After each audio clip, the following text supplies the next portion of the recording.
Shalom, terima kasih atas kesempatan yang diberikan. Perkenalkan, saya Miracle Aurora Panto dari Universitas Pembangunan Indonesia Manado, Fakultas Keperawatan, dengan nomor induk mahasiswa 211 420 1077, kelas A3 semester 1. Di video kali ini, untuk memenuhi ujian tengah semester, tugas mata kuliah Ilmu Dasar Keperawatan 1 dengan dosen pembimbing Nurse Fania Tampilang, Eskep MKes. Pada video kali ini, saya akan membahas sedikit tentang struktur fungsi jaringan. Pengertian jaringan adalah gabungan dari beberapa atau banyak sel yang memiliki fungsi yang sama dalam suatu ikatan. Struktur jaringan penyusun tubuh dapat dikelompokkan menjadi 4 kelompok, yaitu jaringan epitelium, jaringan ikat, jaringan otot, dan jaringan saraf. Yang pertama, jaringan epitelium.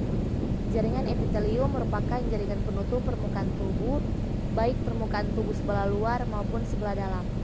Permukaan sebelah luar yang memiliki jaringan epitelium adalah kulit, sedangkan permukaan sebelah dalam tubuh yang mengandung epitelium adalah permukaan dalam usus, paru-paru, pembuluh darah, dan rongga tubuh.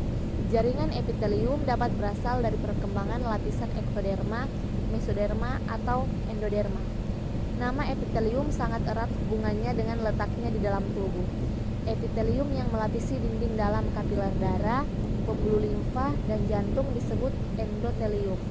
Endotelium berasal dari perkembangan lapisan mesoderma.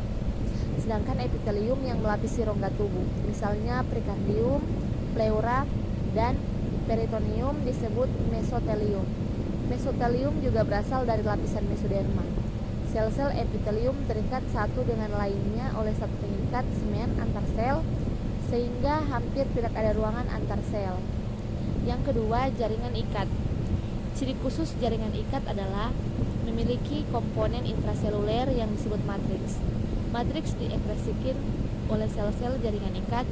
Dengan demikian, secara garis besar, jaringan ikat terdiri atas sel-sel jaringan ikat dan matriks.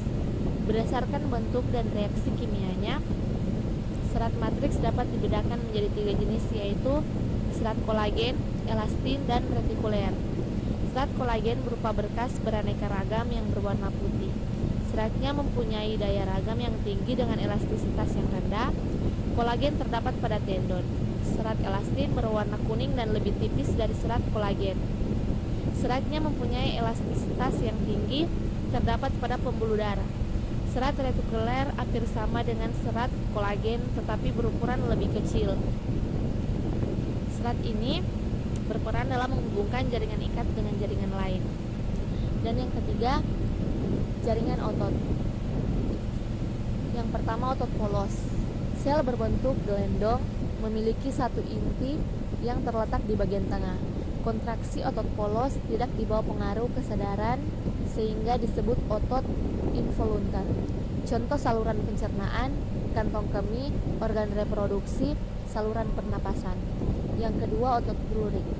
Sel berbentuk silinder yang panjang dan tidak bercabang, memiliki banyak inti yang terletak di bagian tepi sel. Kontraksi otot lurik dibawa kesadaran sehingga disebut otot voluntar. Contoh, otot melekat pada rongga. Yang ketiga, otot jantung. Sel otot jantung membentuk rantai dan sering bercabang 2 atau lebih, membentuk syncytium. Memiliki 1 atau 2 inti sel yang terletak di bagian tengah sel. Kontraksi tidak di bawah pengaruh kesadaran. Dan yang terakhir, jaringan sel. Jenis inti sel, jenis sel saraf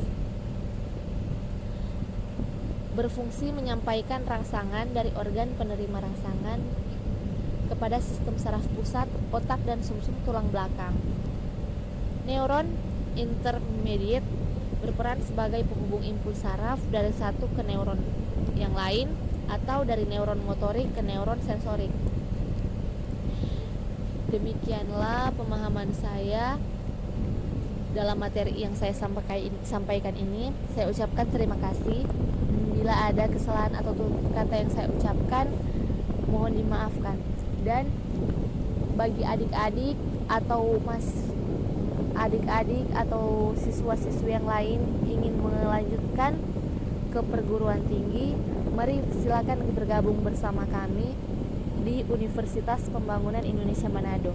Karena Universitas Pembangunan Indonesia Manado adalah salah satu kampus yang terbaik di Manado dan bisa membawakan mahasiswa dan mahasiswi lebih tepat untuk mencapai masa depan dan tujuan masing-masing.